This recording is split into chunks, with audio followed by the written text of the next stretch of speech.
barakatuh. Bismillah, alhamdulillah, indeed, all praise is due to Allah subhanahu wa ta'ala. We praise Him and seek His help and forgiveness. We seek refuge in Allah subhanahu wa ta'ala from our evil intentions and our evil actions.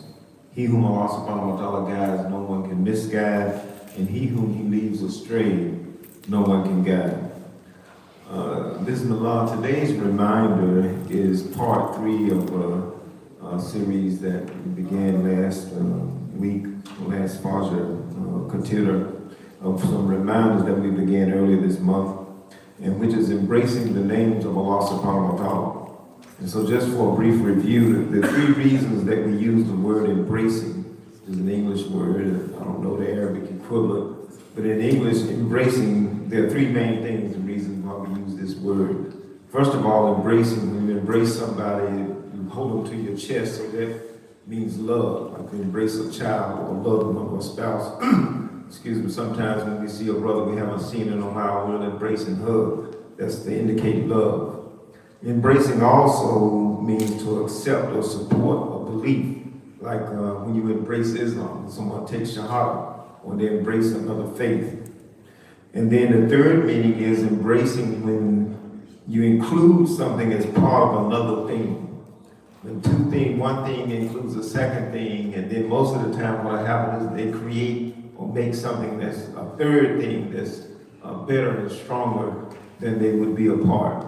For example, the microphone and the podium embraced together, combined something that works better than either of them were alone. Because if the stand were not here, I wouldn't have anything to hold my notes, wouldn't have anything to lean on, and would have to try to hold the microphone in my hand. And without a microphone, you wouldn't be able to hear us clearly. So we understand that what this word embracing means.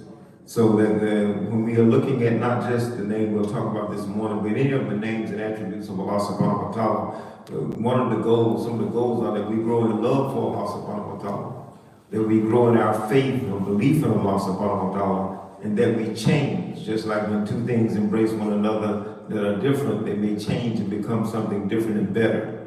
So love, faith, and change are what we're after. And so it's this third aspect of embracing that we want to talk about this morning is a reminder, because we talked about the name of Allah subhanahu wa ta'ala, and we mentioned how learning the name Al-Rashid and Al-Hadi, which is together combined to mean the guide, meaning that Al-Rashid is bringing you to guide you to the straight path, and Al-Hadi to guide you along the straight path. And so we began with those names. We began with the name guide. There's no reason that you have to begin with one or the other, because guidance is so important. Because without guidance, we wouldn't be here in this prayer this morning for Salah. We wouldn't be here for Khatirah if it weren't for guidance. Because in Ayah 178 of Surah Al-Araf, the 7th Surah in the Quran, reads what might be translated as Allah subhanahu wa ta'ala guides, whoever also Allah subhanahu wa ta'ala guides is truly guided, and whoever He leaves astray, these are the true losers. So we combine these 2 names to, in English, give us the equivalent of guidance. The ultimate guide, Allah subhanahu wa ta'ala is the ultimate guide. So how does understanding that Allah subhanahu wa ta'ala is the ultimate guide, how does that change us?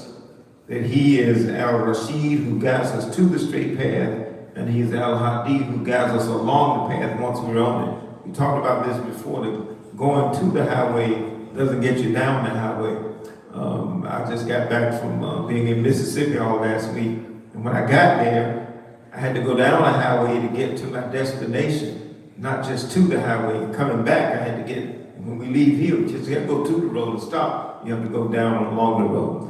But we don't just want to know these things about Allah subhanahu wa ta'ala. We don't just seek knowledge for the sake of just having it, or just so that we can say that we may know more than somebody else, which is arrogance. But we want to change. We want to be transformed and increase our taqwa and become better Muslims in perfecting our character. So there are 4 ways, there are many other ways, but we'll just mention 4, that knowing Allah subhanahu wa ta'ala is the ultimate guide. 4 ways that knowing that should change us. The first is it should inspire us to put forth the effort to be guided. We should never become complacent in wherever we are, because we can always do better and improve. Once we realize that Allah subhanahu wa ta'ala is Al-Rashid and Al-Hadi, the ultimate guide, we have to be certain that He does not turn away those who seek Him. He tells us that over and over in the Quran.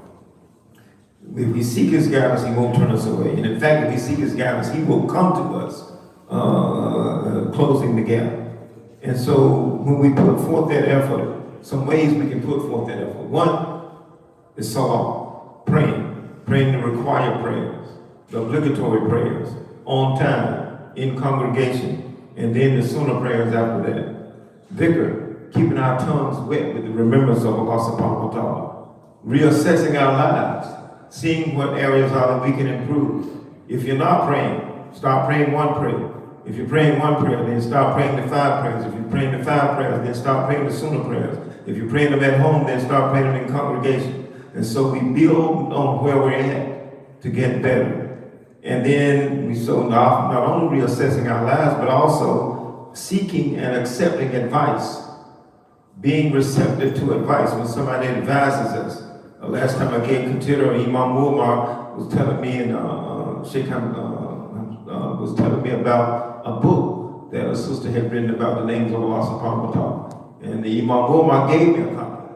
And I graciously accepted it and gave it to me, loaned it to me to read. And so this is the thing, we have to be receptive to advice. If I were the kind of person he thought that, well, he would be offended that I'm trying to say he doesn't know what he needs to know. If I gave him the book, then he probably wouldn't have done it. But we have to be putting forth the effort. And if we put forth the effort, Allah subhanahu wa ta'ala will put people around us to help us in very gentle and kind ways. So it inspires us to put forth the effort to be guided. Number 2, it instills in us the desire to guide others. Because once you become this deen, it's such a beautiful way of life. And now you know what you had been missing before you. For me, that was a reverb. I know what I was missing beforehand. You want to share it with others, and you want to encourage others to do it. And this is a very noble cause when they're doing it for the sake of Allah subhanahu wa ta'ala. It has to be done for the sake of Allah subhanahu wa ta'ala, because as we know that actions are judged based on intentions. If our intention is sincere. And so this desire to guide others is an honorable thing. There's a hadith where the Prophet Muhammad sallallahu alaihi wasallam said what might be translated as, by Allah, that Allah guides a person through you is better for you than a herd of expensive red camels, which would be equivalent to Bentleys or diamonds, anything of high value to us, euros, millions of dollars. But what the Prophet Muhammad sallallahu alaihi wasallam is telling us, that it's a great thing for us to want to guide and to guide others according to the Quran and the Sunnah, guiding them to Allah subhanahu wa ta'ala, to the straight path, not to our opinions and our viewpoints or the viewpoints of some other person we follow if they're not following the Quran and the Sunnah. The third thing that knowing Allah subhanahu wa ta'ala is the ultimate guide does, it instructs us to be gentle when we're guiding others. Sometimes in our zeal and our passion, we can be perceived in ways that can do more harm sometimes than good. I've had a couple of questions about some Darwin. Brother Fiaz and I were talking. There'll be some things coming up soon about that. But we have to understand, you have to find the common ground of be gentle. It's not just my opinion. For example, Allah subhanahu wa ta'ala is gentle in guiding us. If we oversleep or don't get the Fajr on time or miss a prayer, He doesn't immediately punish us in a horrible and harsh way. If we tell a lie, we do something, sometimes we commit sins not even knowingly or come short. He doesn't do that. He's gentle with us. He's most merciful and especially merciful. And so there's an example throughout the Quran, but here's one. When Allah subhanahu wa ta'ala was sending in the 44th ayah of Surah Taha, when Allah subhanahu wa ta'ala sent Musa and Harun to Pharaoh, and Pharaoh is a tyrant, arguably the most horrible person that may have ever lived on the planet, some of the atrocities that he committed. Allah subhanahu wa ta'ala told them what might be translated as, and speak unto him a gentle word, that he may take heed or fear. A gentle word. So his wife Harun was without excuse. There was nothing in the way that guidance came to him that caused him to reject it. It was just the hardness of his heart. And so, knowing that Allah subhanahu wa ta'ala is the ultimate guide inspires us to be guided, instills in us the desire to guide others, instructs us to be gentle when we're guiding others, and the fourth thing, it encourages us when others reject guidance. Because a lot of people, some people, will reject the guidance. That's just that's not up to us. It's by the decree, the Khatirah of Allah subhanahu wa ta'ala. In Ayah 56 of Surah Qasas, Allah subhanahu wa ta'ala says what might be translated as, "Indeed, O Muhammad, you do not guide whom you like, but Allah subhanahu wa ta'ala guides whom He wills, and He is most knowing of the rightly guided." Scholars agree that this was revealed to the Prophet Muhammad sallallahu alaihi wasallam when his dear uncle, his paternal uncle, Abu Talib, was on his deathbed. And he had been around and seen the dawah, stood with the Prophet Muhammad sallallahu alaihi wasallam, protected him, supported him, loved him as a nephew, but not as his nabi.